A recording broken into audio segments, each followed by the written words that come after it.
Welcome to Intuitive Connection, where spirituality and psychology meet to help you be your best and brightest self. I'm your host, Victoria Shaw, and in each episode, I'll help you to awaken your own inner wisdom, step into your power, and live a more divinely inspired life. You're here to let your inner light shine. Are you ready? Let's do this.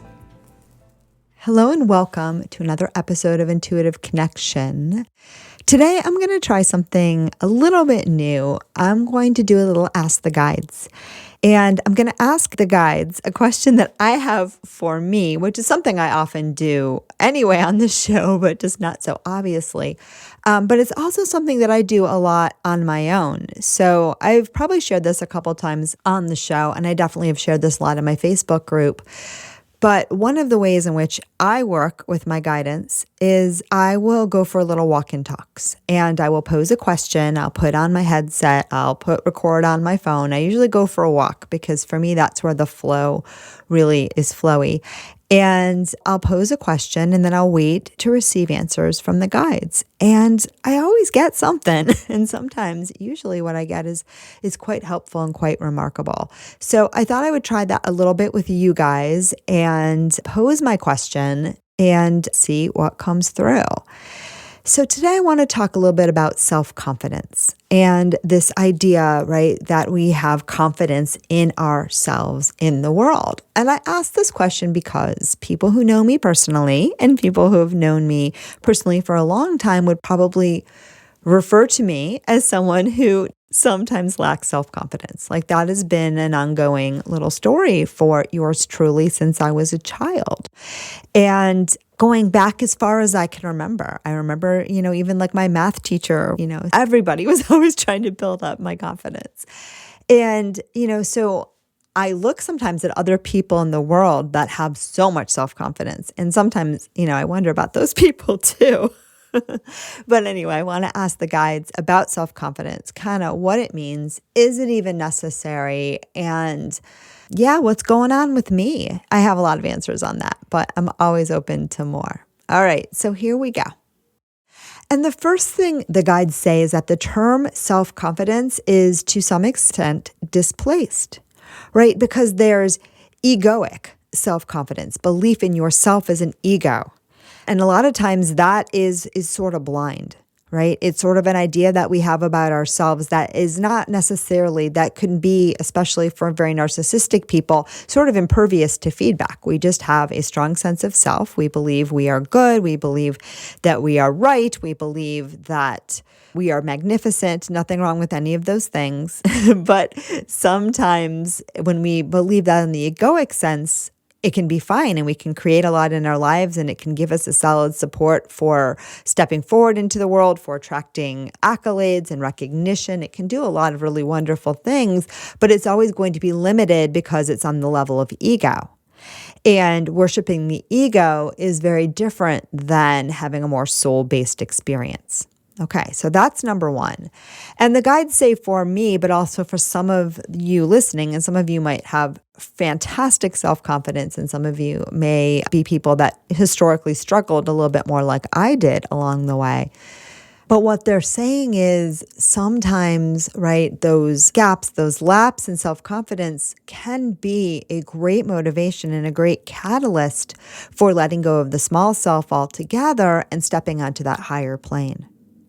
And when we step onto that higher plane, we don't worship the small self at all, because self-confidence is often, it has more to do with that egoic level. It has to do more with that container. Am I good? Am I bad? Am I lovable? Am I right? Am I wrong? Am I enough? And you are. You are. We all are. Oftentimes the guides say this idea of self-confidence or self-competence, right, comes from our child conditioning and from places in our lives where we tried to do something and we had the sense that it wasn't well received by the world at large, by the people in our lives, by the structures of society, right? There are places where we didn't fit or we didn't get the result that we desired. So, for example, I've worked with a lot of clients that have learning disabilities, and I actually have a learning disability. So maybe that's why the guides are using this example, right? So school was a place that even though they worked hard, they didn't fit the box of a traditional, typical learner. And so certain things were harder. In that case, right, we can get beliefs about ourselves that say, I am not good at that. I am not smart. I am not, because my way of knowing, my way of being does not fit into the mold that the world has put out for me. So the guys, they oftentimes issues with self-esteem are more of fit, where you are cognizant and aware of the feedback that the world is giving you that says you're not fitting quite right, and then you're internalizing it and you're making it a story about yourself. But you see, it's not a story about yourself. It's not a story about yourself at all. And yet many of us do internalize these kinds of messages from the outside world. And then when we find ourselves lacking, we believe that that is who we are. We tell ourselves a story. We internalize that idea that something is wrong with me because I don't always get the result in the world that I think I should want. I'm going to take another moment. Sometimes self-esteem issues can come because the primary people in our world, our friends, our siblings, our teachers, our parents, especially in those early relationships, did not always see and recognize our magic as we are putting it out. Maybe at times we didn't even see our magic and we acted in ways that weren't magical, and that feedback told us even more so, oh my God, something's wrong, I'm not okay. And so I think that what the guides are saying with this idea of self-confidence is when you let go of the idea that anything you create or experience or, have in the world, when you let go of the idea that what other people think, or are desirous of, or the hierarchy that's put in front of you that the human world thinks this is good, this is bad, this is what it means to be accomplished, and this is what it means to be a failure. When you're willing and ready to disengage with all of that and just tune in to your inner GPS, tune into the gifts of your soul and what she or he is here to create, then self-confidence becomes kind of irrelevant. It becomes kind of irrelevant, and you learn to trust in a higher self, in a higher power. And you learn through that co-creation with that divine entity, you learn to release those insecurities, because all of those insecurities exist on the level of ego. They're part of your small self. Now, look, I know for me, occasionally, and I see this with some of my clients as well, some self-esteem issues are the result of people that grew up with very narcissistic people. And narcissistic people, again, tend to have a really, really, really, really strong sense of self, a really strong self-confidence. And then they're very good at projecting that outward. But they're often impervious to any feedback that is different from their inflated sense of self. And so if you grow up with someone like that, right, then you want to be really, really careful that you're being honest with yourself. But this can be a double-edged sword, right? Because that honesty can sometimes almost be like, the shadow self of that narcissist. Because the guides have always told me narcissists do have something right. They really do honor thyself, and they honor thyself. Now, because they don't have that spiritual connection and they're honoring the small self, that container and what they bring out in the world is going to be limited. And also because it's only the ego, and that the ego is disconnected, right? And because they're so invested on that level, they're not very interested in feedback. They're not very interested in growth. They're simply interested in recreating again and again their belief in the false self, right? They're just interested in being right, being great, being amazing, and only having experiences or only allowing themselves to see experiences that reinforce that inflated sense of self. And again, this is self in the small way. Someone without self-esteem, on the other hand, is doing themselves a great disservice because they're not honoring the vessel. And your ego, your human self, is a beautiful vessel. And so we want to treat that vessel with love and kindness. We don't have to imagine that vessel is the best thing ever to be gifted on the world, though really, truly it is. And when you rest in your higher self, you don't have to prove it, because as imperfect as that vessel is, she is perfect for the mission and purpose of this incarnation that you have chosen for yourself, right?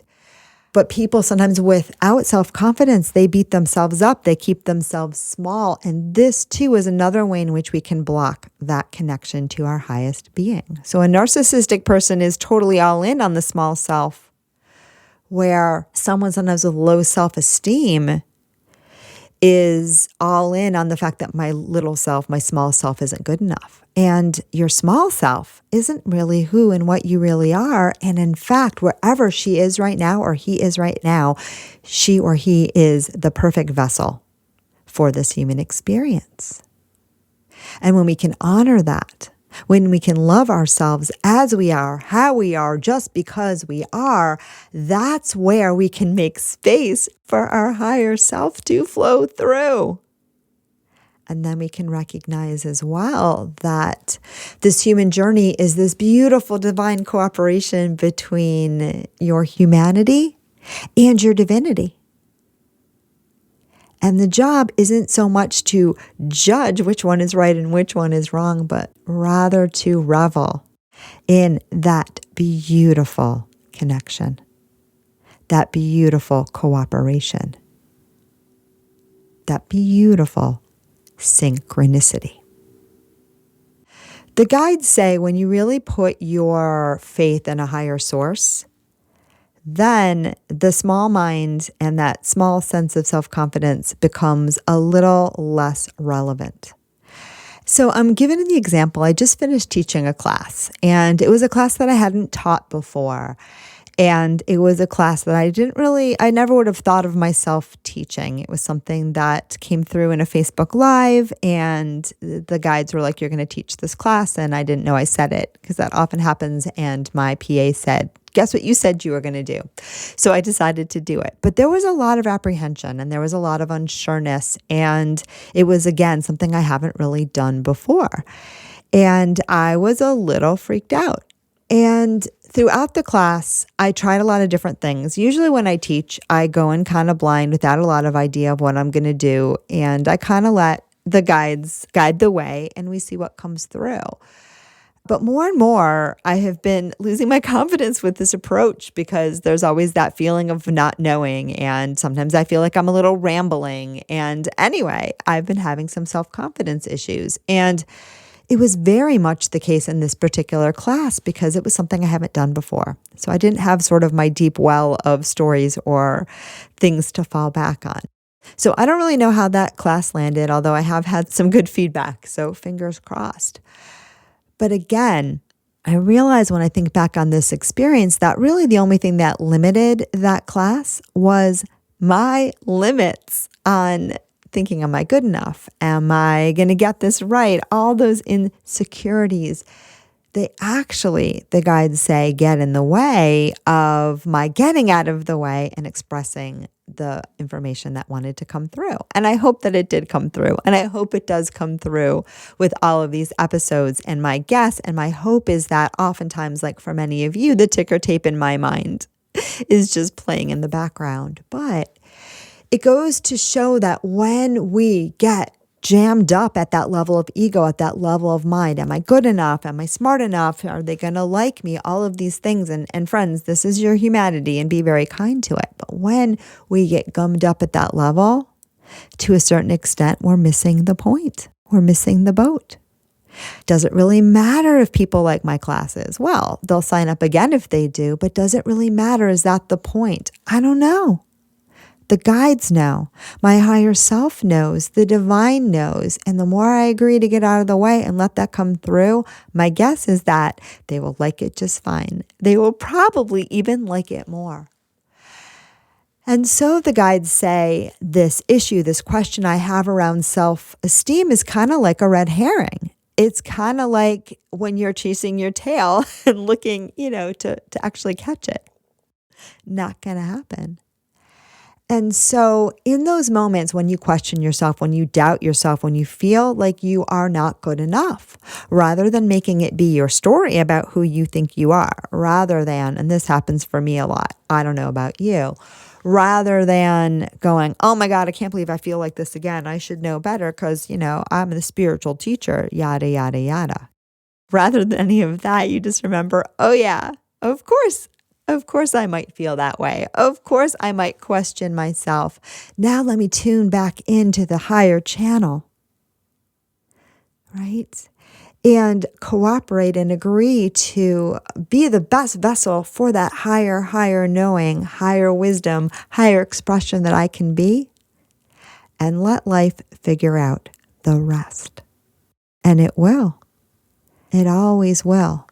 Because again, when we understand that everything about our life is a beautiful collaboration between our human selves and the divine, when we really understand that deeply in our bones, we can start to have confidence in that thing that is greater than us, while at the same time honoring our human parts that are showing up as well.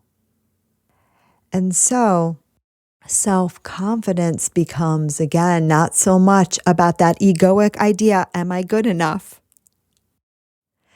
And more about that divine understanding, of course you are, and more. So I'm going to end it there because that was a beautiful message that I know I will be listening to again and again and again. And I just wanted to share how I sometimes mull over my own issues with you.